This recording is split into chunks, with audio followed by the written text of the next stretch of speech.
Hello everyone, welcome back. Christian Shreve, bestboxingbets.com. I'm also the author of Money Boxing. And Money Boxing has a lot to do with what we're going to be talking about now. In the June 2013 issue of Ring Magazine, Brian Hardy and Doug Fisher, two authors on page 72, decide that they're going to tackle the issue of styles make fights, which is really at the core of being a good boxing bet predictor, and it's the focus of my book. And when I first looked at the article, I thought, man, why didn't they have this when I was growing up as a kid? You know, finding that you have to go to the gym, or you have to study books about the great trainers and just pick it up piecemeal. So I started looking at it, and it started with what I focused on in the early parts of my book, the rock, paper, scissors comparison. Then it moved to the example right after it that I gave in my book. I call it the bizarre fight triangle, where one fighter can beat another but can't beat another. You know, it's indicative of paper, rock, scissors, where you obviously you have a rock, a paper can cover it and beat that, or you have scissors that can get smashed by the rock, but the paper itself can be cut here. And they listed it with the fighters that I'd listed, which is Joe Frazier, who could handle Ali and give him all he could take, and then you had George Foreman, who could just smash Joe Frazier. Then you had Muhammad Ali, who could soundly defeat George Foreman. You know, this odd thing that indicates styles make fights. And I thought, well, if they've read the book, you know, they're going to get this right. You know, there's some good parts about it. I'm going to rate it in 2 characteristics, but if you're a pro or you want to make money in this game, we have to discuss it. It would be a disservice for me not to cover this for you. I listed this on Best Boxing Bets in a couple of blogs called Rosy Around the Ring. So let's get to it.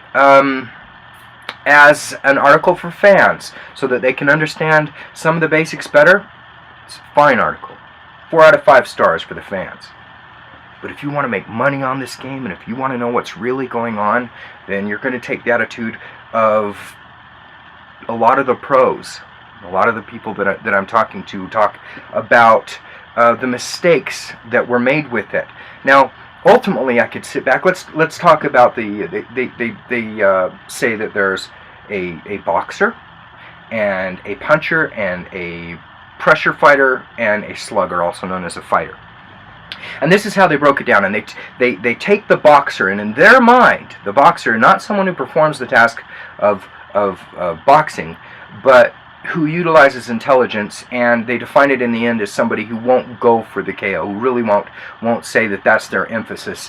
And they say that it's a cerebral approach to fighting. It's intelligent, and they list the mover and the counterpuncher together. And for the fan, that's fine. But if you want money, oh no. Now listen. There are some very cerebral, one-punch knockout artists. There are some very limited, almost dim-witted, it would seem, boxers. This is not the way that you align these guys. Now, it's fine. You know, I'm glad they came out with the article. I love the ring. But I'm open to criticism. I receive my share. We all, if we publish something, we're open to people's ideas about it. So I'm just going to tell you. There are fundamental mistakes. I think you should have the Ring magazine. You need to, but we need to debug this if you're going to make.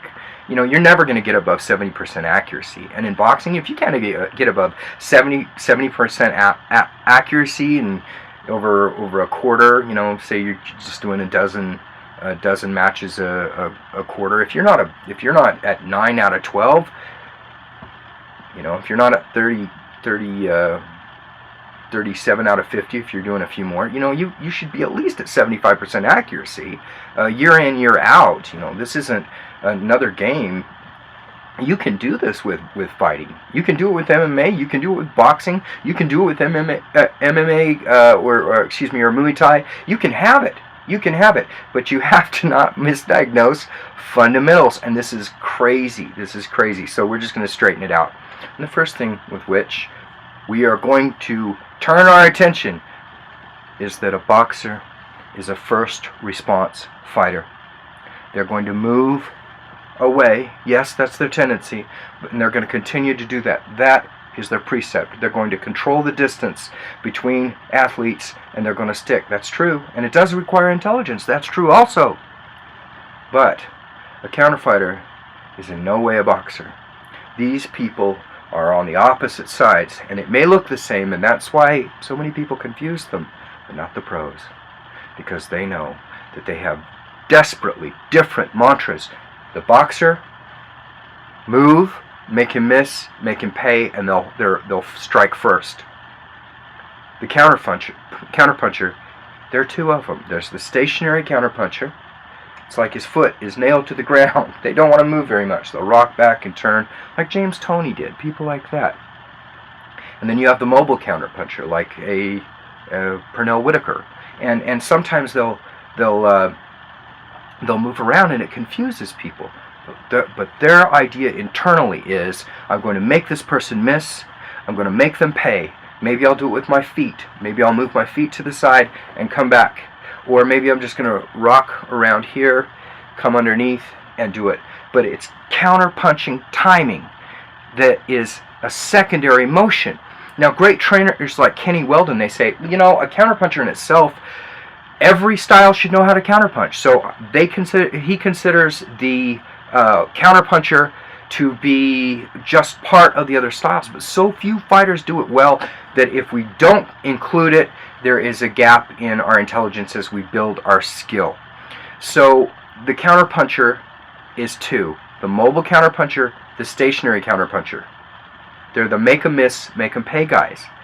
And on the other side, the boxer is a first strike fighter who will move his base, he will move his body after he fires. He'll either move his body or he'll move his feet. One of the two, every time. That's the way they operate. So don't get these confused.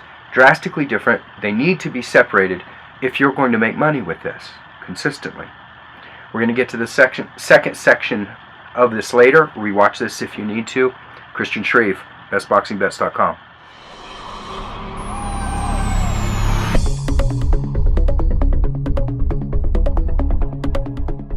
I'm Christian Shreve, and I'm here to tell you about why I think you should own my new book, Money Boxing, which is on sale now. Money Boxing has something for everyone, whether or not you know anything about boxing. You're about to receive a backstage pass into a world of glamour, corruption, and intrigue. And you're going to learn about the system, which is the only thing the casinos have had to fear in a long time. You can own Money Boxing by clicking on the link below now. I think you'll like it.